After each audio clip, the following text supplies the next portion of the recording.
Il a plu à l'Éternel de le frapper. Il l'a mis dans la souffrance. Sa vie est offerte en sacrifice pour le péché. Dieu pourvoit lui-même l'agneau pour l'Holocauste, avait dit Abraham à son fils Isaac. Alors qu'ils arrivaient tous deux au sommet du mont Moria, Dieu pourvoira. Dieu a pourvu l'agneau pour le salut du monde. Ésaïe en eut la révélation, et il annonça.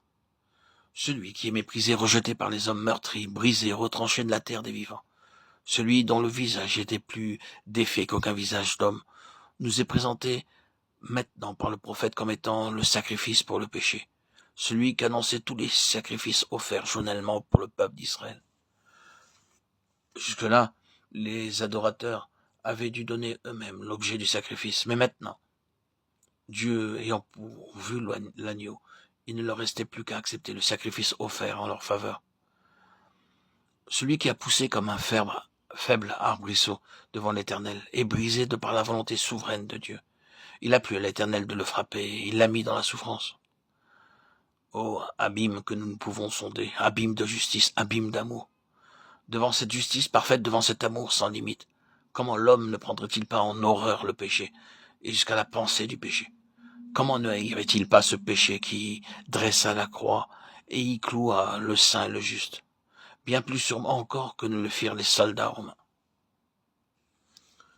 Penchés sur les espaces sans bornes de cet amour que la pensée humaine ne peut concevoir, nous entrevoyons confusément ce que fut le calvaire au regard du Dieu qui a tant aimé le monde, qu'il donna son Fils unique, qu'il consentit au don que le Fils faisait de lui-même en faveur de l'humanité.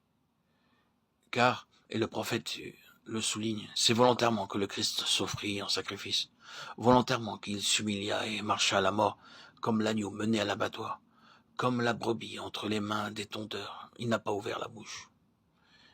Il se verra de la postérité, il prolongera ses jours, il jouira du travail de son âme, il en sera rassasié. Ésaïe 53, versets 10-11. Cet autre passage de la prophétie nous fait entrevoir un nouvel aspect du calvaire.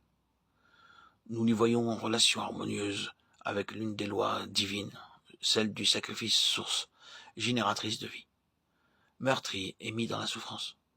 Cependant, il prolongera ses jours. Son sacrifice est une semence qui portera des fruits en sa ressemblance.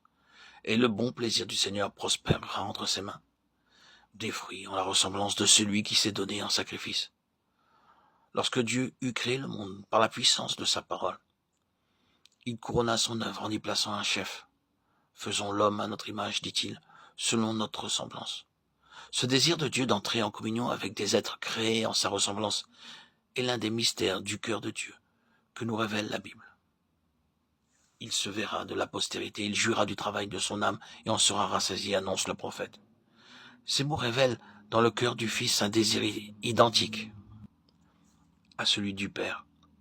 Le péché, la chute de nos premiers parents ont de telles répercussions en lui qu'il est résolu à donner sa vie pour l'enfantement d'une nouvelle race, pour la recréation, la nouvelle naissance de ceux qui ont choisi de suivre leur propre chemin et se sont égarés. Et lorsque les temps furent accomplis, la croix fut dressée au calvaire. Par la connaissance qu'ils auront de lui, mon serviteur juste en justifiera plusieurs, et lui-même portera leurs iniquités. C'est par son sacrifice, parce qu'il porta nos iniquités, qu'il verra du fruit de son travail et sera rassasié. D'ailleurs, Jésus lui-même, lorsqu'il s'entretient avec Nicodème, annonce clairement que la nouvelle naissance procède de son sacrifice.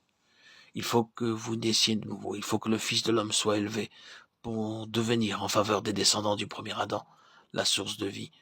Jean 3, 14, 16. Si le grain de blé ne meurt, il demeure seul. S'il meurt, il porte beaucoup de fruits. Jean 12, 24.